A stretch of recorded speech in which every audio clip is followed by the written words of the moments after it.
Chad. We have a very special one today. My name is Elmira. I am your host, executive producer of the World Family Experience. Aren't y'all getting hyped?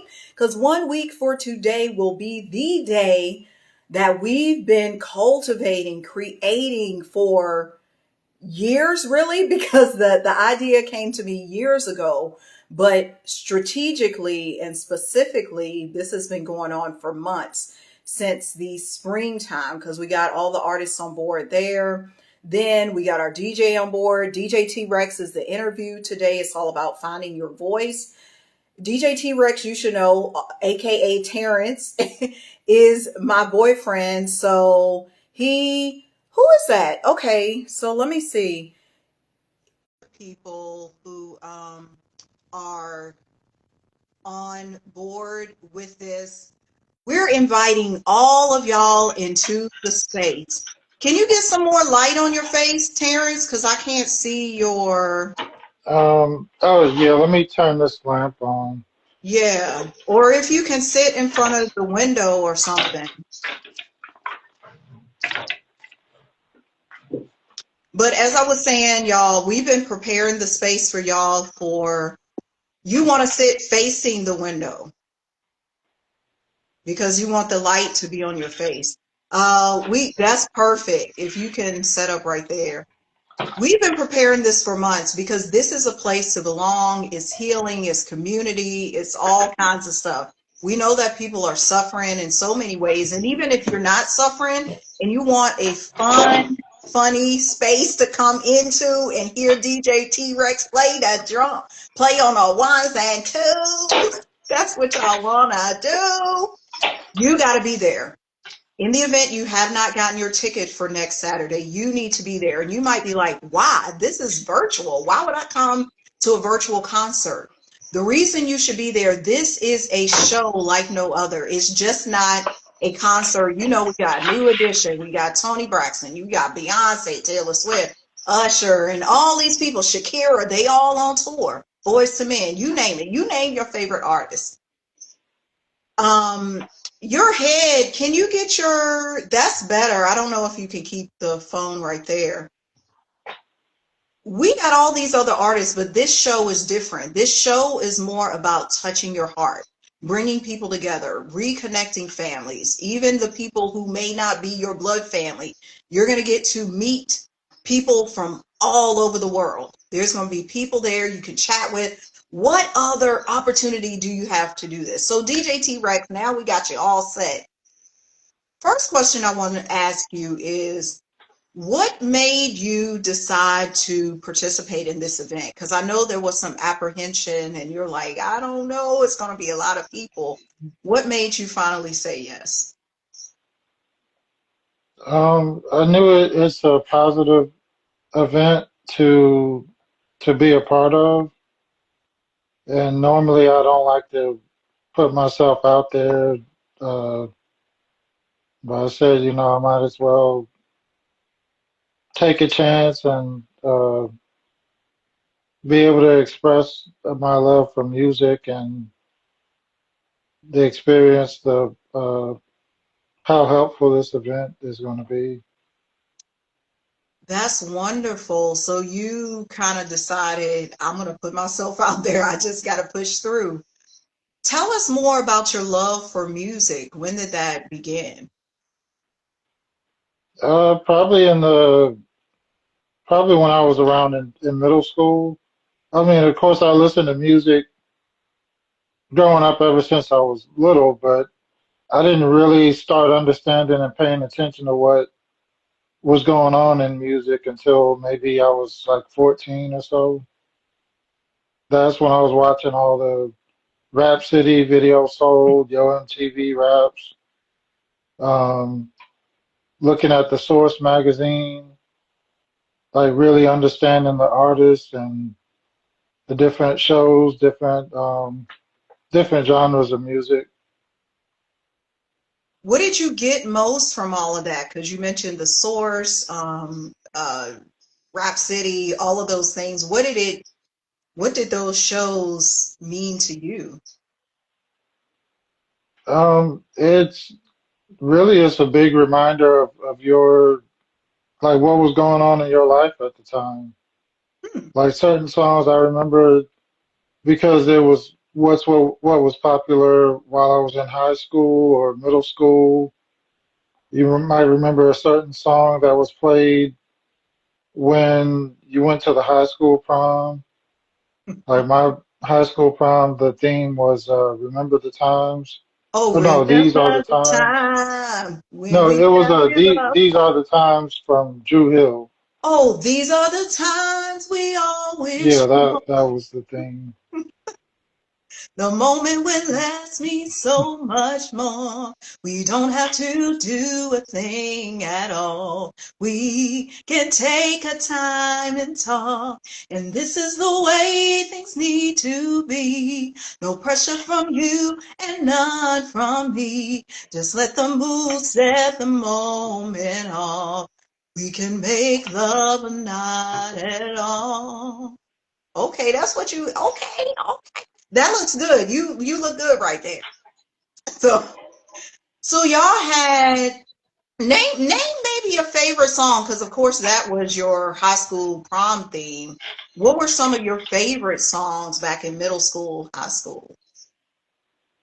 Um, that's when I was really getting into rap music. So a lot of course, Tupac and Biggie, those were like the top artists at the time.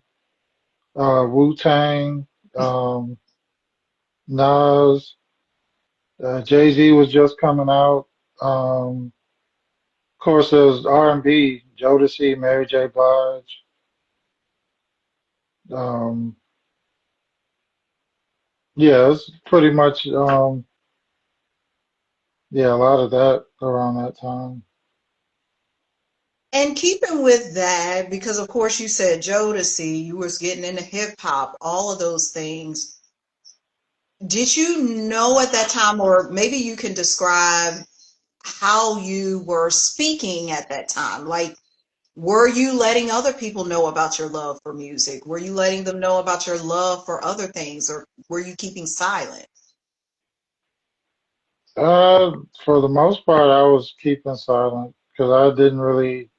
I would speak to my family and everything, but when in school, I just wasn't much of a talker. I didn't really speak much at all, especially through high school. Do you know why that was? I don't know. I mean, maybe it was me being afraid of getting in trouble, or maybe I was just that shy. I just didn't want to. I just wasn't a talker.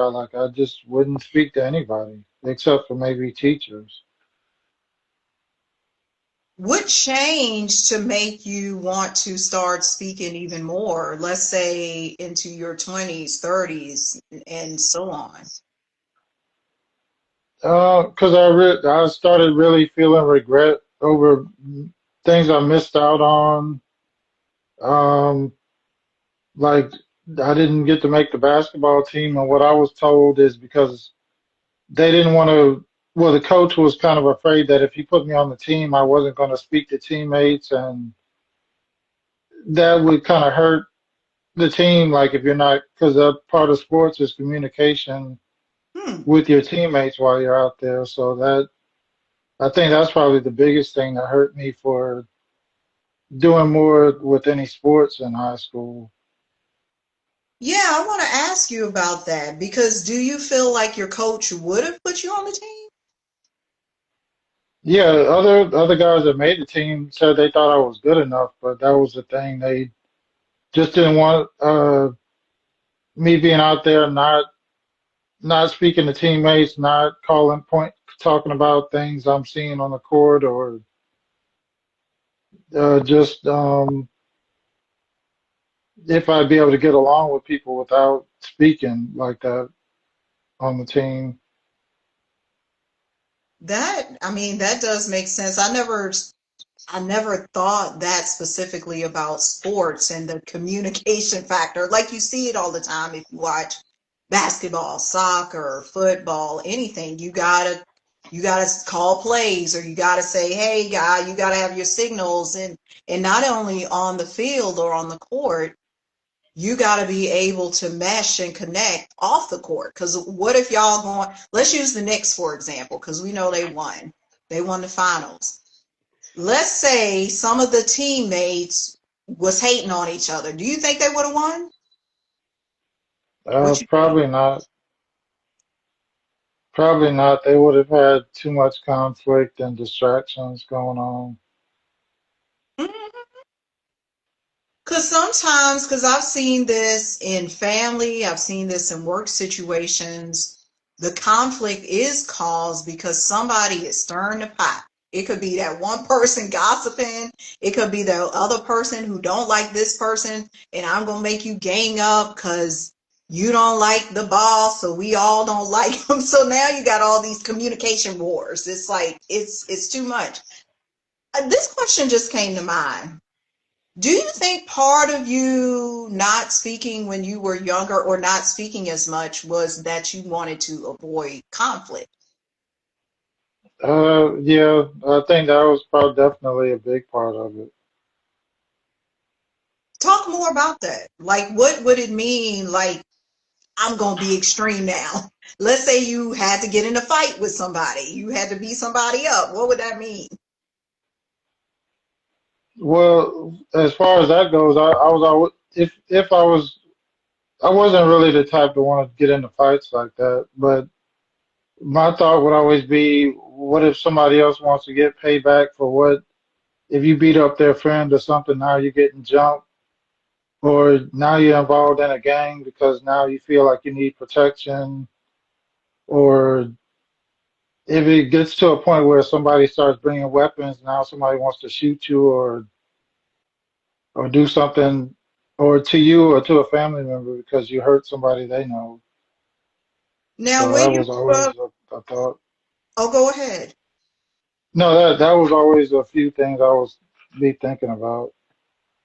Now, where you grew up in South Carolina, was that a possibility that there were gangs? Because people think South Carolina, they hear like Columbia, Sumter, these places, Charleston, and they like, ain't no gangs here. We not in Detroit. We ain't in Chicago.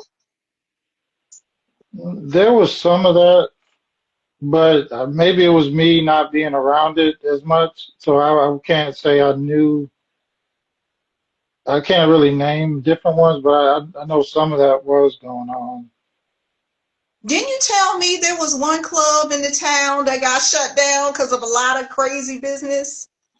Yeah, it was a place called Club Miami. It's like a small little, probably no bigger than somebody's house, but it was one way in, one way out. So they had one door at the front, and that was the only door in or out.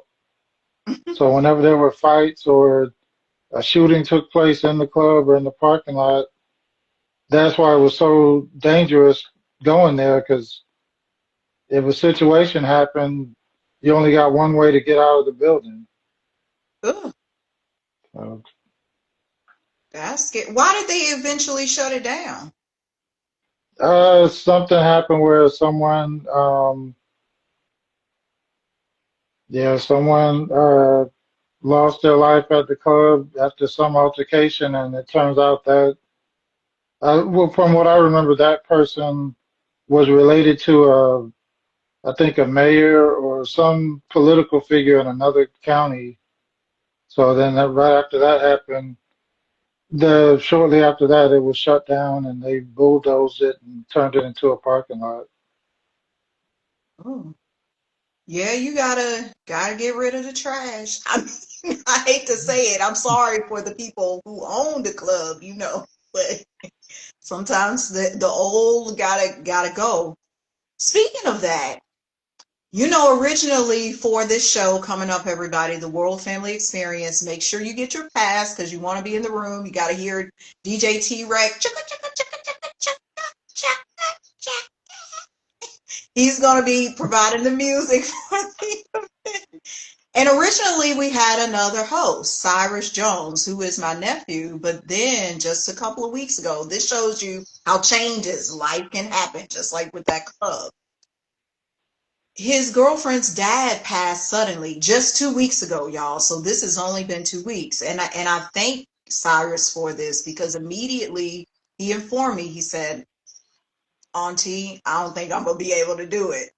And I said, I totally understand. You got to be there because your girlfriend just lost her dad and you knew him too. This too much to get ready. So then that put me in a whirl spin. I'm like, oh my gosh, I'm the executive producer. What are we gonna do? I thought about getting another host, like hiring somebody or asking other people. Then God said, no, you and Terrence are supposed to be the co-host. And I was like, okay, because you was gonna be DJing slash a little bit hosting prior, but now we gotta really co-host. What? So when you heard about that change, what was your feeling? I was nervous about it because I was worried I would have to host it by myself. I wasn't sure if I was ready for that. Well, how do you feel now that we are gonna be co-hosts? Uh, I feel good, just still nervous about it. What makes you feel better about it? Well, I mean, I know we got chemistry, and then We got something in we, common. Gotta say some Whitney and Bobby. yeah, so we could definitely got a plan for how things are gonna go. Yeah, y'all wait till y'all see this because it's gonna be funny. We was working out. Just let me mention one word. We was working out some stuff earlier today. Bonnet. Remember that. If you want to see what the bonnet is about, you gotta come to the show. Ah, ah. Y'all know Monique was going in on people at the bonnet, and who else? It was Morehouse. Didn't they just ban in some other universities? They were changing their policies. They were like no bonnets or do rags in the classroom. Yeah, You was wearing your do rag the other day, won't you? yeah, that's just because I had a bunch of grease on my hair. Why you got grease on your hair? Well, not grease, some oil to help my scalp. Oh, that makes sense. Yeah, you got to wear the do rag to protect the locks, baby. Ain't let because you got the fresh. What they call that, the boosie fade.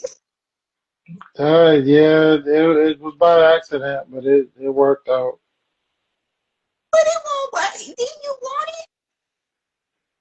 I mean, I'm okay with it. I normally just get it low and even. Mhm. I mean, I think it looks good. And you said you had a woman barber this time too. You don't know. Have you ever had a woman cut your hair? Uh, let's see, once, maybe two different ones before. Oh, okay. Yeah, that's always different because you know what? I've never had a man do my hair. That would be interesting because there's plenty of male hairstylists out there. I've just never had one. That would be something you were telling me earlier this week. I want to ask you about because you said in your life, throughout the course of your life, there's always been some woman there who kind of speaks for you. Your cousin Courtney, right? You could have had her, Yes. your Aunt Barbara, you run down the list, even me. What did what were those relationships like when you were more of the silent type and they were more of the talkative type? I don't know. It's always interesting. It's like in situations where I probably needed to speak up more for myself, it seemed like there was always someone there that was able to do the talking that I didn't want to do at the time.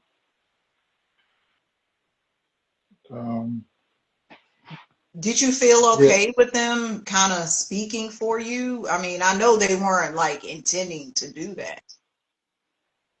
Um, yeah, most of the time.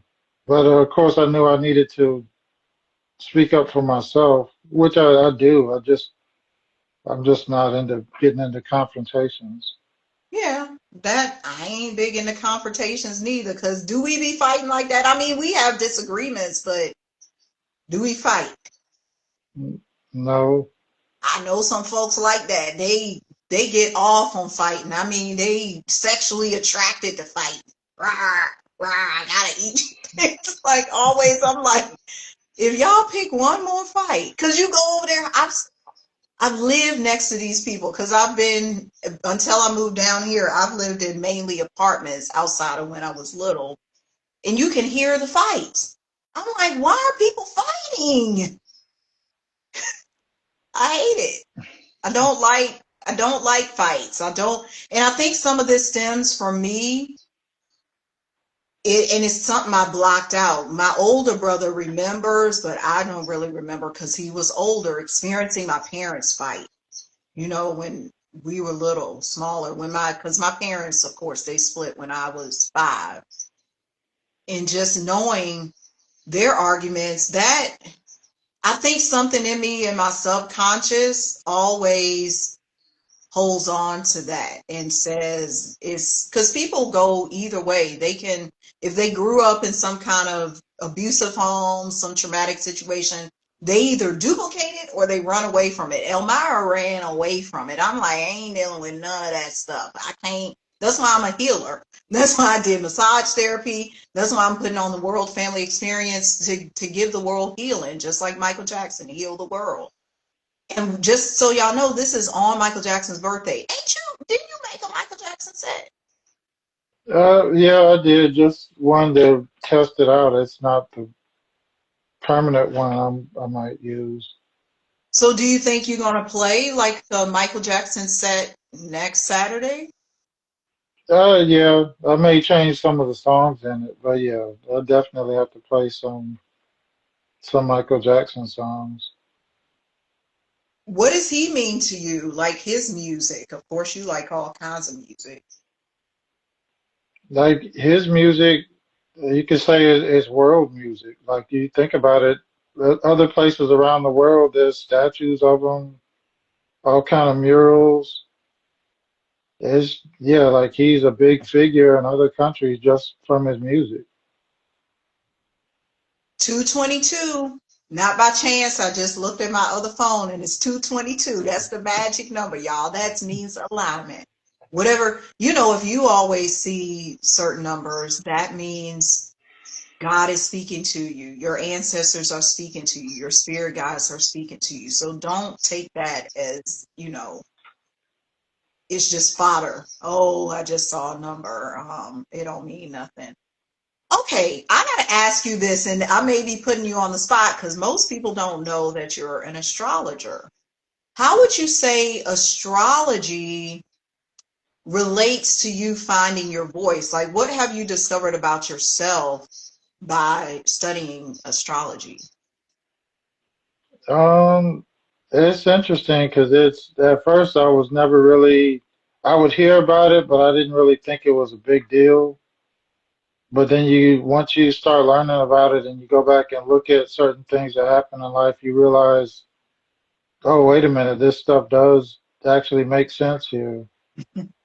Like you learn about the type of person you are or why you get along with certain other people or why you didn't never got along with another type of person and you also learn certain times that you may have come into some money or that oh, this was the time I bought a house or purchased a new car or this was a graduation date. You realize how that it looked on the charts and it's pretty interesting stuff. Then you can get into predictions, which is even more interesting. Yeah, that's cool. I like the astrology too, but more, I'm into the cardology. What have you found out by looking at our chart with the card with the astrology? Um, the biggest thing is that we both have a moon that's in the same sign, and the moon represents your emotions and home. So that's always a positive thing. If you have a moon sign that's in the same sign as another person, that's like someone that's familiar, like family. Whether you're related to them or not, you may feel like, oh, this feels like somebody I've known for a long time, even if you just met them. That's true, because I mean, you kind of said the same thing too, because we met a little over 6 years ago, and I was like, okay, this guy seems like somebody I knew. I know, right? Yeah, that's what I was thinking too, because it seemed like someone familiar. Because I'll tell y'all, for those of you who don't know the story, we met at this event. It was a lecture, Brother Panic. Brother Panic is well, he's since passed, but he did like, I mean, maybe you can describe him. How would you describe Brother Panic? Yeah, he was into a lot of stuff. It was, um, yeah, it was interesting because Isn't he a it's musician? He's into the occult. He talks about the subconscious. He talks about wealth, you being the most wealthy self. And I'll tell y'all, he was eating candy, so much candy. And see, you can probably relate to that part too. He was eating candy during the lecture. What was it, Skittles or something? He's like, that y'all think these other people supposed to be all righteous and vegan and eating all the, because he told us, because he came to Nashville. That's how me and Terrence met, because Terrence drove up from Georgia to Nashville.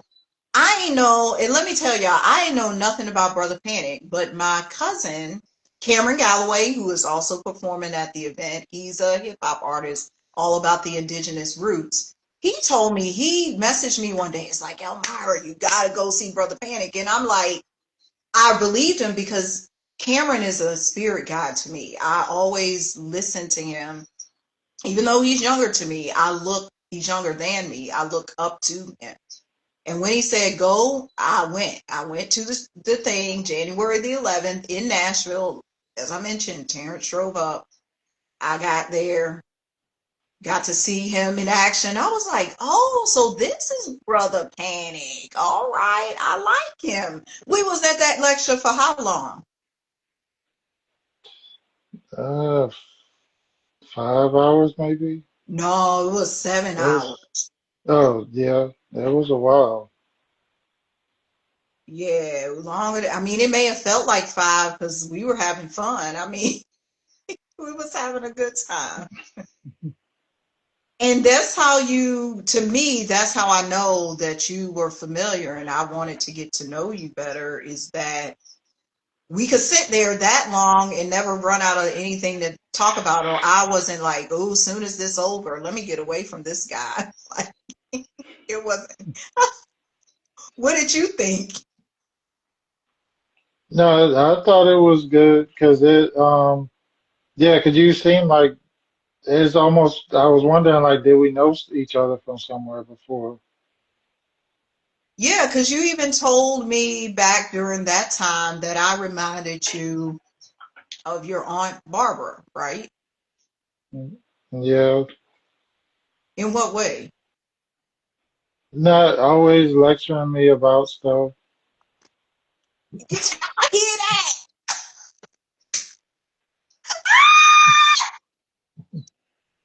But is it a good, was she doing a good lecture or a bad lecture? No, it was a good lecture. And we was at the lecture with Brother Penny. So you like, this goes to show you must like lectures.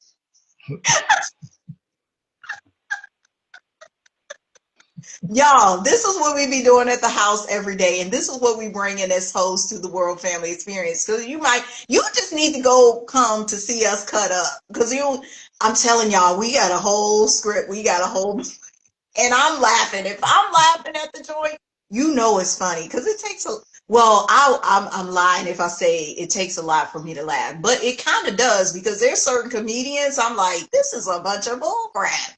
Like, some of the people on Saturday Night Live right now, I'm like, they ain't funny. This is some booty comedy. This is what. But I'll tell you. That's what we do. That's why we have that good like couples humor. Because Terrence, y'all know DJ T-Rexx, he's real laid back, analytical. He's on the AI. He can read your birth chart. He gonna get down to the critical mind. He gonna get down to the nitty gritty. Whereas me, I'm more energetic, people person. I I don't mind being on the stage. I've been on the stage since I was 5. So it that singing in the church choir, singing in the background. I won't just singing in the background.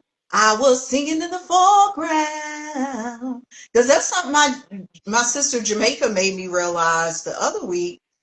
Because we were doing our rehearsal for the World Family Experience, and I told her how much better her harmony is than mine, like her ear. And she explained it to me. She was like, "It's because you always sung lead." I said, "I never thought about it like that." So she said, growing up, because she was always in the background of the choir, she learned the parts, soprano, alto, tenor. It's not that I can't hear it, she just has a better ear. And I said that makes sense, because if you're always, imagine a Whitney Houston, a Mariah Carey, a Chris Brown, an Usher, somebody like that, who's all Steven Tyler, who's the lead of the band, they don't always hear the parts because they don't have to. They're the front man, the front woman. They gotta, but we need both, and this is a full circle. We need me, the front woman, and we need Terrence, the person behind the scenes, cooking it up, mixing it up, right? Yeah, Because don't you like being behind the scenes? yeah. I like being behind the scenes more. Now this is gonna be a change next Saturday. Are you ready to be in front of the scene? I think so. Yeah, like I have to be now. You on it right now? You on it on this interview? Yeah, I'm still getting used to it. It's gonna I'm going to say this, and I'm saying this from a prophetic perspective. And I told you this years ago. You are destined for greatness, like with your gifts and talents and everything that you can do. You're supposed to be in the front of the crowd. And it's not like you need to be there all the time. But people, you were like in cardology, you're the 6 of clubs, which is the messenger. I also call that the critical mind in my cards, but generally it's known as the messenger. And the 6 is also that when anytime you see a 6, it's the perfect number, like 6 cents. It's it's right there in the middle. It provides balance. So that's you. You're supposed to be doing like TED Talks, have a YouTube channel, have your own podcast, lead classes, that type of stuff. Because people need to hear your wisdom. You lived and you know stuff that other people don't know. And if they're going to miss out on life if you don't speak. And you're going to miss out too, because that's your blessing. And this is something general I want to say to the audience. You miss your blessing, whether it's monetarily, love, opportunities, because you don't use your gifts. We think, oh, they just not giving me a chance. No, you're not using your gifts. Why are you sitting there working at McDonald's when you know you're a senior? Why are you working Amazon Flex when you know you're supposed to be starting your own Amazon? My God. You know, it's like you're supposed to shine. Do you know that you're supposed to shine? Uh, yeah. What is it that tells you you're supposed to be in the spotlight? Um, I don't know. Being in the spotlight is maybe some of the ideas for things I have. You said your ideas. Yeah. And wouldn't you say, because I know the answer to this question, wouldn't you say you have like hundreds of ideas every day? Yeah, definitely. That's your moneymaker. This dude is a millionaire, trillionaire, because this is what it is. Some people hate on billionaires or millionaires because they're like, oh, they're scheming the world. That's not true. People reach that level because they have ideas, they have creativity. And don't blame them because you're not using your creativity. Don't get on Elon Musk. Don't get on Oprah. Don't get, they created something. Did you? I'm calling y'all out. Do you want to be a consumer over here, consuming all your life, never making nothing? Or would you rather be a creator? Because that's what God gave you. We are here to co create with Him, not to sit on the sidelines and lay at the beach. I like laying at the beach and relaxing better than anybody. But if you know you're supposed to be in the foreground and creating stuff because you got all these grand ideas, why are you holding back? It's going to make, and I've seen this as a health practitioner, a massage therapist. When you hold back on your gifts, you get sick. That's why a lot of people have cancer, brain issues, heart issues, liver issues, pancreas issues, diabetes, joint issues. You name the gamut. They all start emotionally. They all start spiritually. We think this stuff is physical. The physical manifestation is the last thing to occur. It started with you not doing what you're supposed to do. And you know what you ain't doing what you're supposed to do if your body is speaking to you. And let me give you an example. And I'm just going to use myself. I knew that job at the Doubletree Hotel was not for me because of the way I felt when I would go in there. Plus, everybody else there was overweight. They didn't want to exercise, and I would exercise on my break.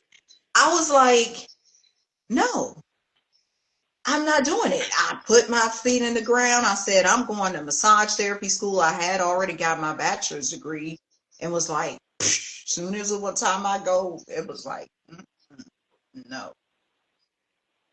Next question. This just came to me because this could be about you or anyone you know. Do you find that it's scary to start something new? Yes, it is. Explain. Yeah, because you don't know what the outcome is, and you may worry what other people are going to think.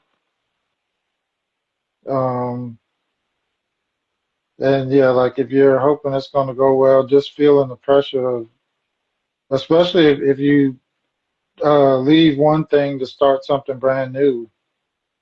So now you're dependent on it to succeed. That can definitely be very stressful. Yeah, I hear what you're saying, and let me repeat this back, and you can tell me if I'm right or wrong. Having that safety and security is good, but not knowing what's on the other side is bad. Yeah, Hmm. yeah, it can be. Yeah, that makes sense. What is it you find gives you the most safety and security? Um, I guess the experience, like knowing what the outcome is going to be before. Yeah, well, yeah, I guess the experience and a routine, like something you know always goes a certain way and you're familiar with it. Mm-hmm. But then if you change up and it's something you maybe you believe in, but you don't know if other people are going to believe in it or support it, like Hmm. starting a business or something you may just be trying out one time just to see how it goes because it's something you're interested in, but you just don't know if it's going to bring money right away or get views, get people to buy in and support it right away. Does that give you a sense of fear to not go after the new thing because you don't know how it's going to be? You don't know if you're going to make money. You don't know if people are going to like it.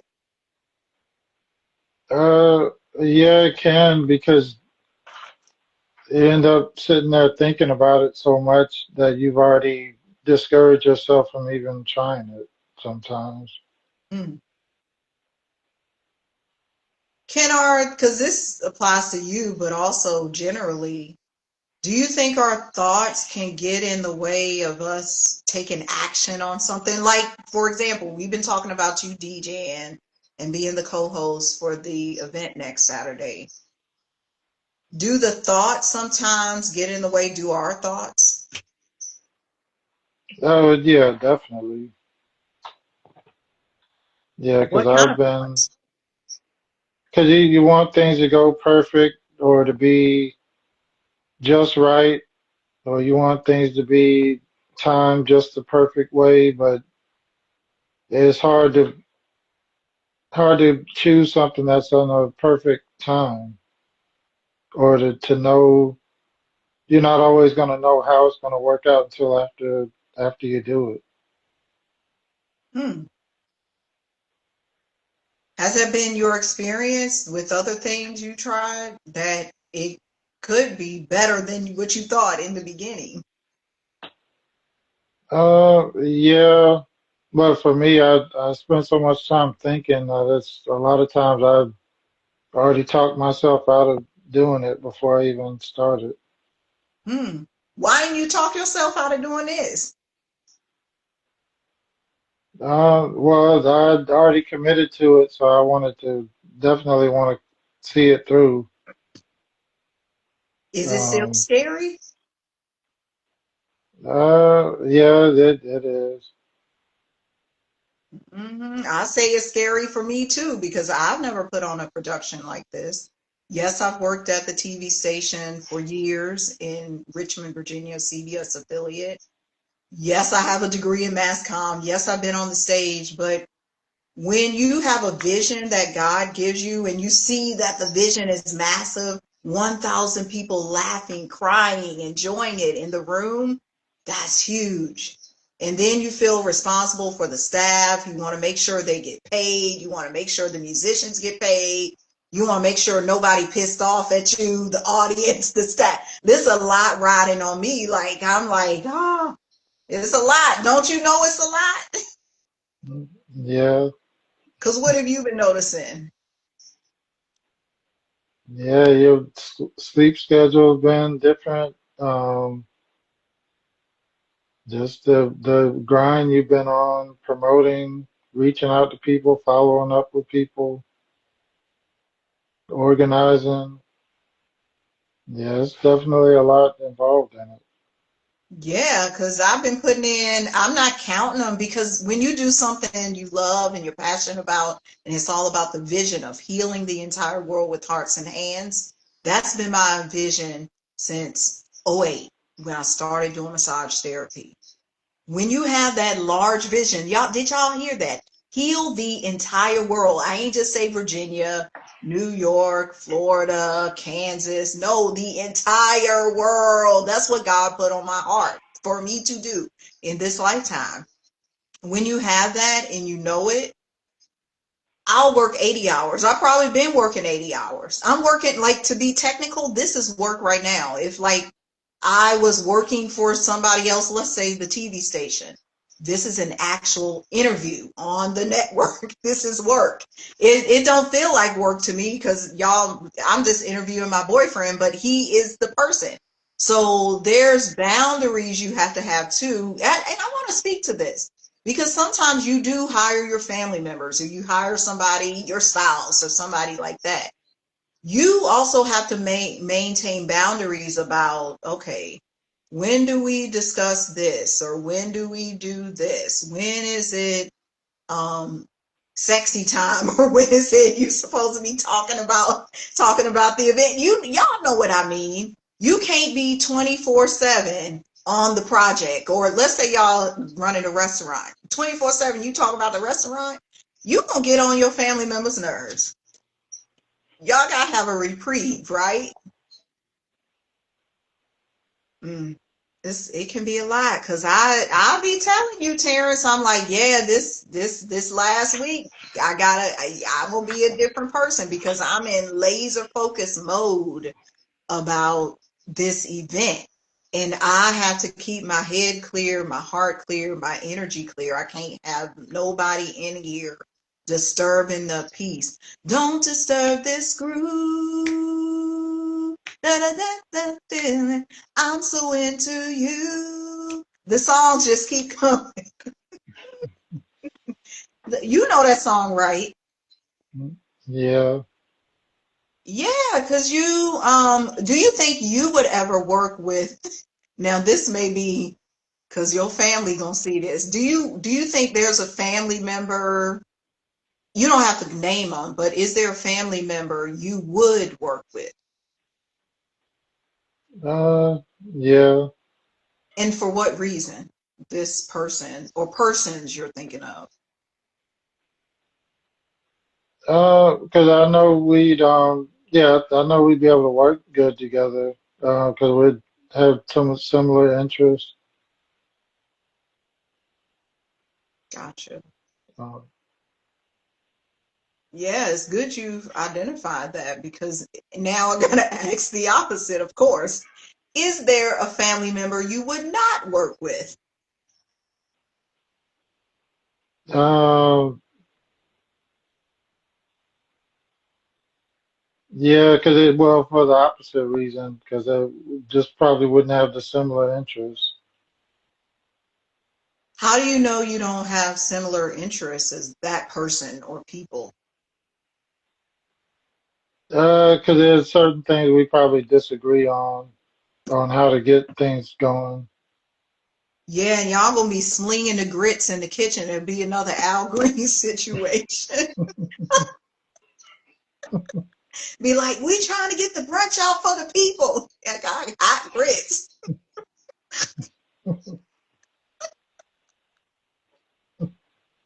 I don't know where that came from, but that's also, y'all know there was a scene in the Tyler Perry movie too. I think it was a family reunion because Medea's at the table, and Medea is advising I don't know what the relationship is, but she's advising the young lady, the star of the movie. Yeah, I think you should, because the guy was abusing her. She said, we gotta get the hot grits. We gotta get, but y'all know grits burn because I be making grits here at the house, and sometimes I don't put the top on right, and it pop, pop, pop.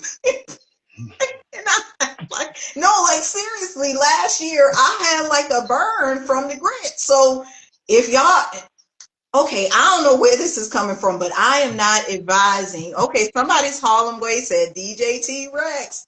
I'm not advising this, but y'all know how in the US and all across the world too, people ain't into guns. You got a weapon at your house just in your cupboard in your pantry. It's grits. Who knew that grits was a weapon? That might need to be a song. Grits is a weapon. Grits as a weapon. Grits as a weapon. That could be a blues song. Grits as a weapon. Grits as a weapon. I'm gonna sling it on your face and make you burn in hell. I said the grits is a weapon. The grits is a weapon. I'm gonna sling it on your face and make you burn like hell. I don't know where that came from. We might have to have grits today. Do you want grits today for afternoon? Somebody said, wow. Do you know that person? Do you know who is it? Rose Shay? Oh yeah, that's one of my cousins. You know it's true. Y'all over here saying wow, but y'all know it's true. Y'all, you ain't gotta get no gun when you got grits in the cabinet. Just saying. They get hot. I'm telling you, and this is from a cook. I've been cooking since I was 10. Grits is one of the things that burns more than anything. I've also been burned. Let me tell you what I've also been burned by. Um, biscuits. Well, let me tell you how this happened. This was 11 years ago, family reunion. Our generation was tasked to do the family reunion. So for the Friday night meet and greet, I said I'm gonna do homemade biscuits. I make homemade biscuits, y'all. Like I made them the other day. So I'm reaching in the oven, bringing out one of my batch, and y'all probably can't see the scar, but I leaned down too far and I burned myself on the rack. Still got the, yeah, it's lightened up a bit, but I still got the scar. Somebody said burn better than gun.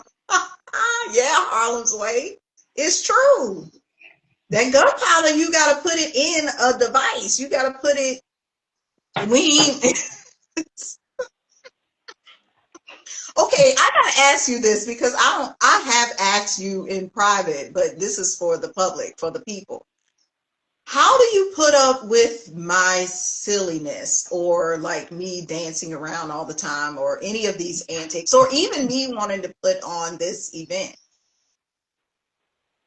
Well, I know it's you gotta let people express themselves a certain way. Like you can't force somebody to not go along with what they want to do. Like I don't think you should try to force somebody not to express themselves a certain way. Hmm. Like if somebody's listening to music and they feel like getting up to dance, it's not my place to tell them to sit down and just be quiet and listen. Yeah, because you the DJ. Why would you want people sitting down while you playing the music? Yeah.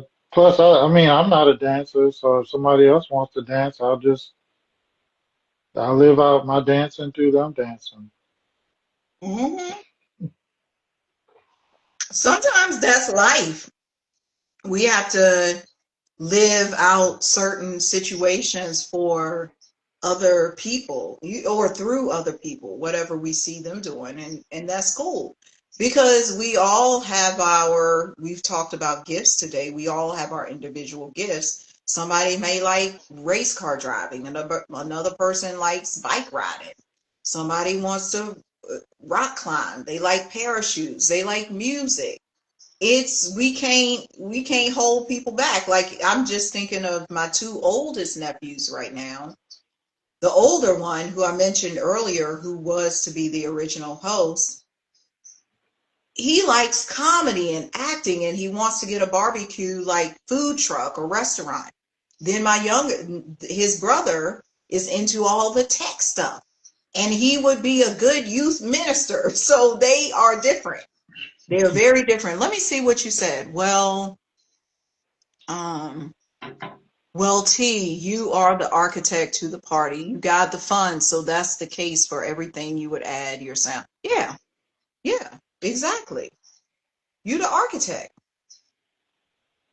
The DJ is the architect to the party. So people gonna vibe with you missed a good dance. Well, then you need to come to the, are you gonna be at the party next Saturday? You need to be in the place. It starts at 7 p.m. Eastern. We're going to be at the party till 10 p.m. Eastern, y'all. And it's going to be people you ain't never seen before. People from England, people from Australia, people from New York, people from Kenya, people from Jamaica, people from all, because you can make your own room to dance floor. You in your kitchen. That's the beauty of it being virtual. And get your people with you, your family, your friends, get your ticket. Because you, oh, let me mention this because there's a VIP pass too. So with the VIP ticket that y'all will see on Eventbrite, what you get, where the party at? Yeah, I love Jagged Edge. Jagged Edge got the songs. They got the wedding song. What's this one? That's a wedding song too. Where the party at? So, like I was saying, VIP, you get behind the scenes content because I've been recording behind the scenes content with the artists, with the staff. You'll get that content. You will also get to come to the um, the after party on September the 5th. We have an after party a week after the actual World Family, and then you will get entrance into our World Family community, which you want to stay connected after, because you know you want to, where the party at? Well, playing with me. I don't know other songs. Party at. All I know is the where the party at. Don't get me started on all the lyrics to that Jagged. Now I know the other ones like "Let's Get Married." Yeah, that they got the songs. I think we're gonna bring this to a close. Are there any final words you have for us, DJ T-Rexx? I'm looking forward to the show next week. We got some, well, of course, the music, the performers. We might even throw a few skits in there. Y'all gonna laugh. Yeah, I can't wait to see what you do because I will tell you, as an executive producer, as a CEO myself, I know how to bring out the best in people. Like the people I've hired on the staff, some of them didn't believe that they could do the job they are outlined to do. But they're doing it because I see it. I can see in people what they can't see in themselves. I'm like and that was something I always wanted to do. I wanted to be A&R. Yeah, see, we got the skits, Harlem's Way. I wanted to do A&R when I was in high school. I thought that's what I was going to do is work at a record company or be the star because I sing. Y'all gonna hear me sing at the event. I'm singing with my sister. I'm doing a tribute to my dad as well, because this is what this started out as me wanting to do a small family concert to honor my dad, Eli King. He was a reggae musician, died in 2018. Just to give y'all a flair of who my dad is, my dad was a mix of Bob Marley, Dougie Fresh, and Kool and the Gang. So just imagine all of that because he rapped, he played the saxophone, he played multiple instruments. He had his own record company because he's like, I'm independent. I don't care about these fools. So I'm honoring him with one of his songs, like his actual song from a cassette, y'all. I had to get the song from the cassette, get it on MP3, do the music video. It's hot. Like I've seen all the stuff that for this and we haven't even seen it all because when you put stuff together, you don't know what the energy of that day is going to bring. Just like Michael Jackson. It's Michael Jackson's birthday, so we already know it's going to be great. August the 29th. It's just gonna be phenomenal, y'all. I can't wait either. Like you saying, DJ T-Rexx. I can't wait to see what you do. I can't wait to see what everybody does to shine, like bring their best self forward. It's I can just feel it. Already phenomenal. Anything else? Um, I mean, thank you for the interview. Thank you for everyone that joined us live here. Hope to see you next week at the show. Yeah, because you don't want to miss it. And you have to be there live. Some of y'all might be thinking, oh, it's just virtual. I can catch it. Would you catch if you had the opportunity to see Whitney Houston? If you had to see the opportunity to see Michael Jackson, would you just say, "Oh, I'll catch that later"? This is what that is, and you might be like, "Oh, that's bold, Elmira. You comparing your?" And we sure are because we are that good. It doesn't matter the status or the celebrity of the people that's going to be there. It's the intention, the energy, it's the love, it's the joy, it's the laughter. You ain't gonna get nothing like this, even at your family reunion. You know your family reunion was whack. Like I'm not talking to you, Terrence. I'm just saying the audience. You know your family reunion could have been better. You gonna get more from this world family experience or reunion. And I think that's how we're going to close it out. We will see y'all next time. Get your ticket, bit.ly/World Family Experience. Or all you got to do is Google it. World Family Experience is all over Eventbrite. Get your ticket. We want to see you there. All right. As I always say, see you there, meet you there. All right, everybody, have a fantastic day. Until next time, peace. Uh,